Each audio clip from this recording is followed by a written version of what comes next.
नमस्कार दोस्तों, स्वागत है हमारे YouTube चैनल जीएस ज्ञान 247 में। और आज हम लेकर आए हैं आप लोगों के लिए टॉप 40 क्वेश्चन जो कि आप लोगों की आगामी ट्रिपल सी परीक्षा में काफी हेल्पफुल साबित होंगे। तो चलते हैं आज के पहले प्रश्न की ओर। आज का जो हमारा पहला प्रश्न है, यहाँ पर पूछा जा रहा है कि लाइन प्रिंटर की स्पीड किस में मापी जाती है। जो आपका लाइन प्रिंटर होता है उसकी स्पीड किस में मापी जाती है। ऑप्शन ए है एलपीएम, ऑप्शन बी है सीपीएम तथा ऑप्शन सी है पीपीएम तथा लास्ट ऑप्शन है हमारे पास ऑल ऑफ अबव। यहां पर जो इसका राइट आंसर हो जाएगा ऑप्शन नंबर ए हो जाएगा एलपीएम। एलपीएम का मतलब होता है लाइन पर मिनट। लाइन पर मिनट के अकॉर्डिंग लाइन प्रिंटर की स्पीड को मापा जाता है। तथा सीपीएम का मतलब हो जाएगा यहां पर कैरेक्टर पर मिनट तथा पीपीएम का मतलब हो जाएगा पेज पर मिनट। जो पीपीएम की स्पीड होती है वो लेजर प्रिंट की मापी जाती है। अगला प्रश्न देखिएगा, वार्म बूट किसे कहते हैं। ऑप्शन ए है शट डाउन, ऑप्शन बी है रीस्टार्ट तथा ऑप्शन नंबर सी है स्लीप तथा ऑप्शन नंबर डी है हाइबरनेट। यहां पर जो इसका राइट आंसर हो जाएगा ऑप्शन नंबर बी हो जाएगा रीस्टार्ट। रीस्टार्ट को वार्म बूटिंग कहते हैं। अगर आपका कंप्यूटर स्विच ऑफ है, अब आप उसे ऑन करते हैं तो उस प्रकार की बूटिंग को कोल्ड बूटिंग कहा जाता है। आप लोगों को ध्यान रखना है कि वार्म बूटिंग और कोल्ड बूटिंग में अंतर क्या होता है। अगला प्रश्न है, कंप्यूटर नेटवर्क में बैंडविड्थ क्या होती है। आप लोगों को बताना है कि कंप्यूटर नेटवर्क के अंदर जो बैंडविड्थ होती है उसका मीन्स क्या होता है। अगला यहाँ पर इसके ऑप्शन है अधिकतम डेटा ट्रांसफर की दर, ऑप्शन बी है अधिकतम डेटा ट्रांसफर स्पीड तथा ऑप्शन नंबर सी है अधिकतम डेटा ट्रांसफर टाइम तथा ऑप्शन नंबर डी है अधिकतम सिग्नल ट्रांसफर की दर। इसका जो राइट आंसर हो जाएगा ऑप्शन नंबर ए हो जाएगा अधिकतम डेटा ट्रांसफर की दर। ठीक है, अगला प्रश्न देखिएगा, वाईफाई पासवर्ड के लिए अधिकतम कितने डिजिट होने चाहिए। जो आपका वाईफाई होता है वहां पर आप लोग पासवर्ड सेट करते होंगे तो उसके अधिकतम कितने डिजिट होने चाहिए। इसका जो राइट आंसर हो जाएगा ऑप्शन नंबर डी हो जाएगा 8। ठीक है, 8 डिजिट होने चाहिए। देखते हैं अगला प्रश्न। अगला प्रश्न जो है हमारा पूछा जा रहा है कि आईएफएससी कोड में होता है। आप लोगों को बताना है कि आईएफएससी कोड में कितने डिजिट होते हैं। ठीक है, सबसे पहले तो ये बात है कितने डिजिट होते हैं। फिर ऑप्शन ए है यहाँ पर 10 digit and 3 alphabet, option B है 14 डिजिट एंड 4 अल्फाबेट तथा ऑप्शन नंबर सी है 7 डिजिट एंड 4 अल्फाबेट तथा ऑप्शन नंबर डी है 11 डिजिट एंड 4 अल्फाबेट्स। यहाँ पर जो टोटल डिजिट होते हैं वो 11 होते हैं। ठीक है, उसमें से 7 डिजिट होते हैं और 4 अल्फाबेट होते हैं। यहाँ पर जो इसका राइट आंसर हो जाएगा ऑप्शन नंबर सी बिल्कुल राइट हो जाएगा। 7 डिजिट होते हैं और 4 अल्फाबेट होते हैं। अगला प्रश्न देखिएगा, पूछा जा रहा है कंप्यूटर का सबसे महत्वपूर्ण सिस्टम सॉफ्टवेयर है। आप लोगों को बताना है कि जो कंप्यूटर का सबसे महत्वपूर्ण सिस्टम सॉफ्टवेयर वो कौन सा होता है। Micro processor, operating system, automation software, application software. यहां पर जो इसका राइट आंसर हो जाएगा ऑप्शन नंबर बी हो जाएगा ऑपरेटिंग सिस्टम।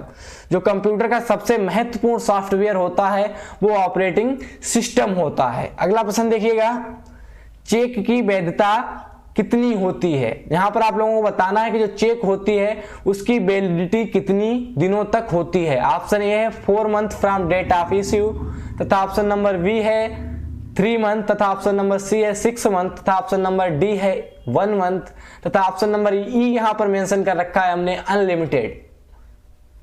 यहां पर जो इसका राइट आंसर हो जाएगा ऑप्शन नंबर बी हो जाएगा 3 मंथ। जो चेक की वैधता होती है वो जारी करने से 3 महीने बाद तक की होती है। अगला प्रश्न देखिएगा, कैल्क में अगली सीट पर जाने की शॉर्टकट कुंजी क्या होती है। जो कैल्क होता है वहां पर अगली सीट में जाने के लिए शॉर्टकट की कौन सी होती है। शिफ्ट प्लस टैब या फिर कंट्रोल प्लस टैब या फिर control plus shift plus tab या फिर अल्टर प्लस टैब। यहां पर जो इसका राइट आंसर हो जाएगा ऑप्शन नंबर बी हो जाएगा कंट्रोल प्लस टैब। ठीक है, अगर बात की जाए कि प्रीवियस सीट में जाने की क्या शॉर्टकट की होती है तो उसकी जो शॉर्टकट की होती है control plus shift plus tab होती है। इससे हम प्रीवियस सीट में जा सकते हैं। अगला प्रश्न देखिएगा, सोशल नेटवर्किंग खातों में लॉगिन करते समय कभी भी संदिग्ध लिंक पर क्लिक ना करें। ट्रू फॉल्स की फॉर्म में क्वेश्चन है। आप लोगों को बताना है कि क्या सोशल नेटवर्किंग खातों में लॉगिन करते समय अगर आपको कोई संदिग्ध लिंक दिखाई देती है तो वहां पर क्लिक करना चाहिए या नहीं। तो ये बात बिल्कुल ट्रू है, वहां पर क्लिक नहीं करना चाहिए। अगर आपको कोई भी लिंक वहां पर मिल रही है तो ऐसी लिंकों पर क्लिक ना करें, ठीक है। अगला प्रश्न देखिएगा, यूनिबैक क्या है? आप लोगों को बताना है कि जो यूनिबैक है वो क्या है। Unvalued automatic computer, unique automatic computer, या फिर यूनिवर्सल ऑटोमेटिक कंप्यूटर, तथा ऑप्शन नंबर डी है नन ऑफ दीज। यहां पर जो इसका राइट आंसर हो जाएगा ऑप्शन नंबर सी हो जाएगा, यूनिवर्सल ऑटोमेटिक कंप्यूटर। आप लोगों को बता दें कि जो यूनिबैक था वो पहला कॉमर्शियल कंप्यूटर था, ठीक है। जो पहला कॉमर्शियल कंप्यूटर था वो यूनिबैक ही था। अगला प्रश्न देखिएगा, पूछा जा रहा है कि निम्न में से कौन सा माइक्रो कंप्यूटर नहीं है? आप लोगों को बताना है कि इनमें से कौन सा माइक्रो कंप्यूटर नहीं है। Table PC, desktop PC, laptop PC, या फिर इनमें से कोई नहीं। यहां पर जो इसका राइट आंसर हो जाएगा ऑप्शन नंबर डी, इनमें से कोई नहीं। आपका टेबल पीसी हो गया, डेस्कटॉप पीसी हो गया, लैपटॉप हो गया, ये सारे के सारे माइक्रो कंप्यूटर के अंतर्गत आते हैं, ठीक है। इसीलिए इसका ऑप्शन नंबर डी राइट हो जाएगा कि इनमें से कोई नहीं। अगला प्रश्न देखिएगा, विंडो ऑपरेटिंग सिस्टम एक GUI आधारित सिंगल टास्किंग ऑपरेटिंग सिस्टम है। ट्रू फॉल्स की फॉर्म में क्वेश्चन है, आप लोगों को काफी सोच समझ के इसका आंसर देना है। पूछा जा रहा है कि जो विंडो ऑपरेटिंग सिस्टम होता है एक GUI आधारित सिंगल टास्किंग ऑपरेटिंग सिस्टम होता है या नहीं? तो ये बिल्कुल फॉल्स हो जाएगा, क्योंकि जो विंडो ऑपरेटिंग सिस्टम होता है वो GUI आधारित पर तो होता है, लेकिन वो सिंगल टास्किंग ना होकर मल्टीटास्किंग होता है, ठीक है। इसीलिए इसका ऑप्शन नंबर बी राइट हो जाएगा, फॉल्स। अगला प्रश्न देखिएगा, पूछा जा रहा है कि लिनक्स एक ओपन सोर्स सॉफ्टवेयर सिस्टम है। जो लिनक्स है क्या वो एक ओपन सोर्स सॉफ्टवेयर सिस्टम है? यहां पर इसका आंसर हो जाएगा ए, बिल्कुल ट्रू, ठीक है। लिनक्स एक ओपन सोर्स ऑपरेटिंग सिस्टम है। अगला प्रश्न देखिएगा, पूछा जा रहा है कि UTR का पूर्ण रूप क्या होता है? UTR का फुल फॉर्म क्या होता है? ऑप्शन ए है unique transaction reference, option B है यूनिक ट्रांसपोर्ट रेफरेंस, तथा ऑप्शन नंबर डी है अंडर ट्रांजैक्शन रेफरेंस, तथा ऑप्शन नंबर डी है यूनिक ट्रांजैक्शन रिपोर्ट। यहां पर जो इसका राइट आंसर हो जाएगा यूनिक ट्रांसपोर्ट रेफरेंस। जो UTR होता है वो जरूरत पड़ता है जब हम RTGS से कभी ट्रांसफर करते हैं मनी को, तो UTR एक कोड बनाना पड़ता है हमें, ठीक है। तो उसकी फुल फॉर्म होती है यूनिक ट्रांसपोर्ट रेफरेंस। अगला प्रश्न देखिएगा, एक इनक्रिप्शन एल्गोरिथम प्लेन टेक्स्ट को बदल देता है। आप लोगों को बताना है कि एक इनक्रिप्शन एल्गोरिथम प्लेन टेक्स्ट को किस में बदल देता है। ऑप्शन ए है साइफर टेक्स्ट, ऑप्शन बी है सिंपल टेक्स्ट, तथा ऑप्शन नंबर सी है प्लेन टेक्स्ट, तथा ऑप्शन नंबर डी है एम्प्टी टेक्स्ट। यहां पर जो इसका राइट आंसर हो जाएगा ऑप्शन नंबर ए हो जाएगा साइफर टेक्स्ट। जो एक एल्गोरिथम इंक्रिप्शन होता है वो प्लेन टेक्स्ट को साइफर टेक्स्ट में बदल देता है, ठीक है, यानी कि इनक्रिप्टेड फॉर्म में बदल देता है। साइफर टेक्स्ट का मतलब होता है इनक्रिप्टेड टेक्स्ट। अगला प्रश्न देखिएगा, यहां पर अभी हमने बात की थी RTGS के लिए UTR संख्या की लंबाई कितनी होती है, ठीक है। तो RTGS के अंतर्गत जब UTR कोड बनाते हैं तो उसकी लंबाई कितनी होनी चाहिए, यानी कि वो पिन कितने डिजिट का होना चाहिए। ऑप्शन ए है 14, ऑप्शन बी है 15, तथा ऑप्शन नंबर सी है 16, तथा लास्ट ऑप्शन है हमारे पास 22। इसका जो राइट आंसर हो जाएगा ऑप्शन नंबर डी हो जाएगा 22। UTR की संख्या की लंबाई जो होती है वो 22 होती है। अगला प्रश्न देखिएगा, फ्यूचर स्किल पोर्टल की शुरुआत कब हुई? आप लोगों को बताना है कि जो फ्यूचर स्किल पोर्टल था उसकी शुरुआत किस सन में हुई थी। ऑप्शन ए है 19 नवंबर 2018, ऑप्शन बी है 19 फरवरी 2018, तथा ऑप्शन नंबर सी है 29 मार्च 2018, तथा लास्ट ऑप्शन है हमारे पास 9 फरवरी 2018। यहां पर जो इसका राइट आंसर हो जाएगा ऑप्शन नंबर बी हो जाएगा, 19 फरवरी 2018 को फ्यूचर स्किल पोर्टल लॉन्च किया गया था इंडिया के अंदर। अगला प्रश्न देखिएगा, पूछा जा रहा है कि निम्नलिखित में से कौन सा प्रिंटर सबसे अधिक शोर पैदा करता है। ऑप्शन ए है dot matrix printer, option B है इंजेक्ट प्रिंटर, तथा ऑप्शन सी है लेजर प्रिंटर, तथा ऑप्शन नंबर डी है थर्मल प्रिंटर। यहां पर जो इसका राइट आंसर हो जाएगा ऑप्शन नंबर ए हो जाएगा, डॉट मैट्रिक्स प्रिंटर जो है वो सबसे ज्यादा शोर उत्पन्न करता है जब ये चलता है। अगला प्रश्न देखिएगा, NPCI ने रुपए सेवा की शुरुआत कब की? आप लोगों को बताना है कि किस सन में NPCI ने रुपए सेवा की शुरुआत की। ऑप्शन ए है अप्रैल 2010, ऑप्शन बी है अप्रैल 2013 तथा ऑप्शन नंबर डी है मार्च 2012 तथा ऑप्शन नंबर डी है अप्रैल 2012। यहाँ पर जो इसका राइट आंसर हो जाएगा ऑप्शन नंबर सी हो जाएगा, मार्च 2012 में एनपीसीआई ने रुपए सेवा की शुरुआत की थी। अगला प्रश्न देखिएगा, पूछा जा रहा है कि दशमलव संख्या प्रणाली का आधार क्या है। आप लोगों को बताना है कि जो दशमलव संख्या प्रणाली है उसका बेस क्या है। ऑप्शन नंबर ए है 7, ऑप्शन नंबर बी है 8 तथा ऑप्शन नंबर सी है 9 तथा ऑप्शन नंबर डी है 10। इसका जो राइट आंसर हो जाएगा ऑप्शन नंबर डी 10। दशमलव संख्या प्रणाली का आधार जो होता है वो 10 होता है तथा बाइनरी संख्या प्रणाली का जो आधार होता है वो 2 होता है तथा जो ऑक्टा प्रणाली होती है उसका बेस 8 होता है और जो हेक्सा होती है उसका आधार 16 होता है। आप लोगों को ये सब ध्यान रखना है। अगला प्रश्न देखिएगा, लिंक्डइन किस कंपनी का उत्पाद है। जो लिंक्डइन है, ठीक है, वो किस कंपनी का उत्पाद है, किस कंपनी ने उसे बनाया था। ऑप्शन ए है माइक्रोसॉफ्ट, ऑप्शन बी है गूगल, ऑप्शन सी है फेसबुक तथा ऑप्शन नंबर डी है नन। यहां पर जो इसका राइट आंसर हो जाएगा ऑप्शन नंबर ए हो जाएगा माइक्रोसॉफ्ट। लिंक्डइन जो है माइक्रोसॉफ्ट का एक प्रोडक्ट है, यानी कि उसी की एक शाखा है। अगला प्रश्न देखिएगा, H06 और H कोड का प्रयोग किसके लिए किया जाता है। ऑप्शन ए है बैलेंस देखने के लिए, ऑप्शन बी है मोबाइल बैंकिंग के लिए, ऑप्शन सी है मोबाइल नंबर देखने के लिए तथा ऑप्शन नंबर डी है IMEI नंबर देखने के लिए। यहां पर जो इसका राइट आंसर हो जाएगा ऑप्शन नंबर डी हो जाएगा, IMEI नंबर देखने के लिए प्रयोग किया जाता है। अगला प्रश्न देखिएगा यहां पर, which device is use to view 3D content. आप लोगों को बताना है कि कौन सी डिवाइस यूज की जाती है 3D कंटेंट देखने के लिए। जो 3 डायमेंशनल कंटेंट होता है उसे देखने के लिए कौन सी डिवाइस का प्रयोग किया जाता है। ऑप्शन ए है गियर, ऑप्शन बी है ग्लास, ऑप्शन सी है HDM तथा लास्ट ऑप्शन है ऑल ऑफ अबव। यहां पर जो इसका राइट आंसर हो जाएगा HDM, ठीक है। HDM का प्रयोग किया जाता है 3D कंटेंट को देखने के लिए। अगर आप लोगों को वीडियो पसंद आ रही हो तो लाइक कर दें तथा इस वीडियो को शेयर भी करते रहिएगा आप लोग। अगला प्रश्न देखिएगा, यदि हम किसी चित्र का चयन करते हैं तो उसके चारों ओर कितने बिंदु दिखाई देते हैं। अगर हम कोई भी चित्र को सेलेक्ट करते हैं अपने पीसी के अंदर तो वहां पर कितने डॉट दिखाई देते हैं, 2, 4, 6 या फिर 8। यहां पर जो इसका राइट आंसर हो जाएगा 8, ठीक है। 4 तो डॉट आपके कॉर्नर पे दिखाई देते हैं तथा एक लेफ्ट साइड के सेंटर में होता तथा एक राइट में तथा एक टॉप के तथा एक बॉटम में दिखाई देता है, ठीक है। आप लोगों को ध्यान रखना है, जब भी हम किसी चित्र का चयन करते हैं तो वहां पर 8 डॉट दिखाई देते हैं। जो राइट साइड में होता है उसको हम विड्थ बढ़ाने के लिए तथा टॉप में होता है उसको लंबाई बढ़ाने के लिए यूज करते हैं। अगला प्रश्न देखिएगा, फ्यूचर स्किल पोर्टल की शुरुआत किसने की। आप लोगों को बताना है यहाँ पर जो फ्यूचर स्किल पोर्टल है उसकी शुरुआत किसने की। ऑप्शन ए है HCL, ऑप्शन बी है विप्रो तथा ऑप्शन नंबर सी है नेस्कॉम तथा लास्ट ऑप्शन है नाइलेट। यहाँ पर जो इसका राइट आंसर हो जाएगा नेस्कॉम, ठीक। नेस्कॉम ने फ्यूचर स्किल पोर्टल की शुरुआत की। अगला प्रश्न देखिएगा, सबसे महंगी टोपोलॉजी कौन सी होती है।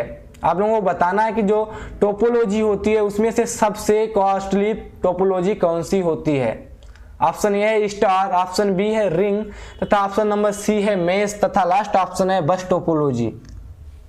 यहां पर जो इसका राइट आंसर हो जाएगा option number C, mesh topology को सबसे महंगी टोपोलॉजी बोला जाता है, क्योंकि इस टोपोलॉजी के अंदर प्रत्येक कंप्यूटर अपनी अलग अलग केबलों से संबंध कनेक्ट होता है, इसीलिए इसको सबसे ज्यादा महंगी टोपोलॉजी कहा जाता है। लेकिन ये टोपोलॉजी सबसे ज्यादा विश्वसनीय भी बोली जाती है, क्योंकि अगर एक आध केबल यहाँ पर अगर आपकी डैमेज हो जाती, खराब हो जाती है तो आपका पूरा कनेक्शन लॉस्ट नहीं होता है, आपके पीसी जो बचे होते हैं वो चलते रहते हैं, ठीक है। क्योंकि यहाँ पर प्रत्येक पीसी अलग अलग केबल से कनेक्टेड रहता है, इसीलिए इस टोपोलॉजी को सबसे ज्यादा कॉस्टली टोपोलॉजी भी बोला जाता है। अगला प्रश्न देखिएगा, 10 रुपए का सिक्का कब जारी किया गया था। आप लोगों को बताना है कि जो 10 रुपए का सिक्का था वो किस सन में जारी किया गया था, 2008, 2005, 2009 या फिर 2001।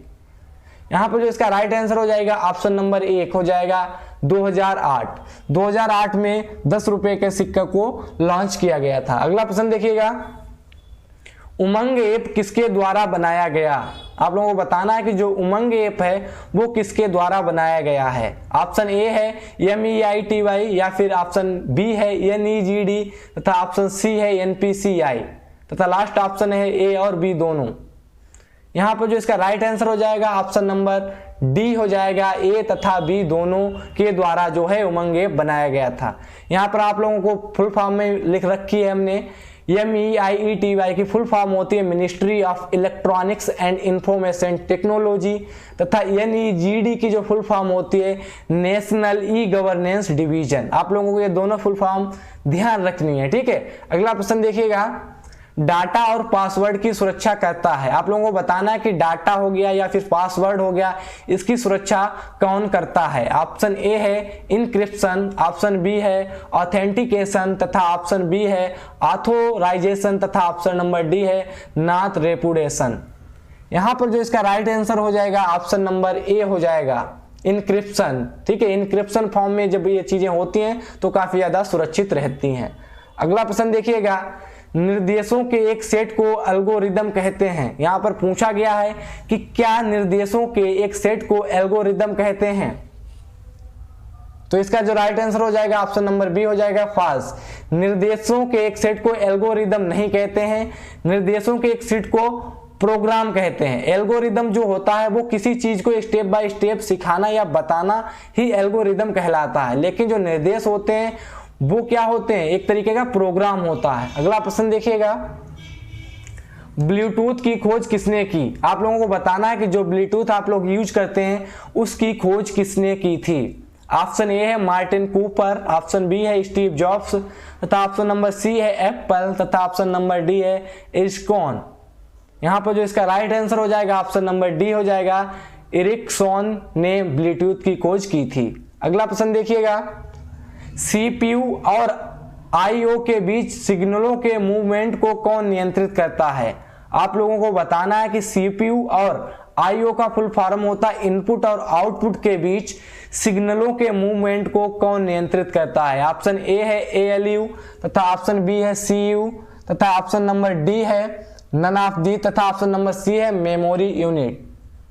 यहां पर जो इसका राइट आंसर हो जाएगा ऑप्शन नंबर सी हो जाएगा मेमोरी यूनिट, ठीक है। अगला प्रश्न देखिएगा, बिट का समूह कहलाता है। बिट का एक जो समूह होता है वो क्या कहलाता है। ऑप्शन ए है निबल, ऑप्शन बी है रिकॉर्ड, ऑप्शन सी है वाइट, तथा ऑप्शन नंबर डी है वर्ड। यहां पर जो इसका राइट आंसर हो जाएगा ऑप्शन नंबर सी हो जाएगा वाइट। बिट के एक समूह को वाइट बोला जाता है। देखते हैं अगला प्रश्न, एक USB ओपन ड्राइव किस प्रकार की स्टोरेज डिवाइस है। आप लोगों को बताना है कि जो USB ओपन ड्राइव होती है वो किस प्रकार की स्टोरेज डिवाइस है। ऑप्शन ए है सेकेंडरी, ऑप्शन बी है प्राइमरी, तथा ऑप्शन सी है बोथ, तथा ऑप्शन नंबर डी है नन ऑफ दिस। यहां पर जो इसका राइट आंसर हो जाएगा ऑप्शन नंबर ए हो जाएगा सेकेंडरी। जो USB पेन ड्राइव होती है वो एक सेकेंडरी मेमोरी होती है। अगला प्रश्न देखिएगा, इनपुट और इनपुट को आउटपुट में रूपांतरण कौन करता है। आप लोगों को बताना है कि इनपुट को आउटपुट में कौन कन्वर्ट करता है। ऑप्शन ए है पेरिफेरल्स, ऑप्शन बी है मेमोरी, ऑप्शन सी है स्टोरेज, तथा ऑप्शन नंबर डी है CPU। यहां पर जो इसका राइट आंसर हो जाएगा ऑप्शन नंबर डी हो जाएगा CPU। CPU जो है वो इनपुट को आउटपुट में कन्वर्ट करता है। अगला प्रश्न देखिएगा, माइक्रो प्रोसेसर के निर्माता कौन है। आप लोगों ने खूब सुना होगा कि माइक्रो प्रोसेसर, ठीक है, तो उसके जनक किसे माना जाता है। ऑप्शन ए है इंटेल, ऑप्शन बी है एप्पल, तथा ऑप्शन सी है IBM, तथा ऑप्शन नंबर डी है HCL। यहां पर जो इसका राइट आंसर हो जाएगा ऑप्शन नंबर ए हो जाएगा, इंटेल जो है वो माइक्रो प्रोसेसर्स का निर्माता माना जाता है। अगला प्रश्न देखिएगा, IBM का पूर्ण रूप क्या है। ठीक है, आप लोगों को यहां पर बताना है जो IBM है उसकी फुल फॉर्म क्या होती है। ऑप्शन ए है international business machine, option B है इंडियन बिजनेस मशीन, तथा ऑप्शन सी है इटालियन बिजनेस मशीन, तथा ऑप्शन नंबर डी है इनमें से कोई नहीं। यहां पर जो इसका राइट आंसर हो जाएगा ऑप्शन नंबर ए हो जाएगा इंटरनेशनल बिजनेस मशीन। IBM का फुल फॉर्म होता है इंटरनेशनल बिजनेस मशीन। देखते हैं अगला प्रश्न, इंकजेट प्रिंटर में पाए जाने वाली स्याही की बोतल में मूल रंगों की संख्या क्या होती है। जो इंकजेट प्रिंटर होता है वहां पर जो स्याही की बोतल लगी होती है, ठीक है, उसमें मूल रंग कितने होते हैं। ऑप्शन ए है 3, ऑप्शन बी है 5, ऑप्शन सी है 7 तथा ऑप्शन नंबर डी है 4। तो इसका जो राइट आंसर हो जाएगा ऑप्शन नंबर ए हो जाएगा 3। वहां पर केवल 3 मूल रंग होते हैं, ठीक है। अगला प्रश्न देखिएगा, पर्सनल कंप्यूटर के विकास का श्रेय किसको जाता है। जो पर्सनल कंप्यूटर आप लोग यूज करते हैं उसका विकास का श्रेय किसको जाता है। ऑप्शन ए है IBM, ऑप्शन बी है HCL तथा ऑप्शन सी है डेक तथा ऑप्शन नंबर डी है HP। यहां पर जो इसका राइट आंसर हो जाएगा ऑप्शन नंबर ए हो जाएगा, IBM को पर्सनल कंप्यूटर के विकास का श्रेय जाता है। अगला प्रश्न देखिएगा, Amazon.com किस मॉडल पर आधारित है। B2B, B2C, B2G तथा C2B। यहां पर जो इसका राइट आंसर हो जाएगा वो हो जाएगा ऑप्शन नंबर बी, B2C। जो Amazon.com है वो B2C पर आधारित है, बिजनेस टू कंज्यूमर, ठीक है। ये थे आज के हमारे 40 प्रश्न। आशा करते हैं आप लोगों को वीडियो पसंद आई होगी। अगर वीडियो पसंद आई है तो ज्यादा से ज्यादा लाइक करें तथा शेयर करें हमारे वीडियो को, तथा हमारे यूट्यूब चैनल GS ज्ञान 247 को आज ही सब्सक्राइब कर लें। Thank you for watching, thank you, धन्यवाद, बाय बाय, टेक केयर।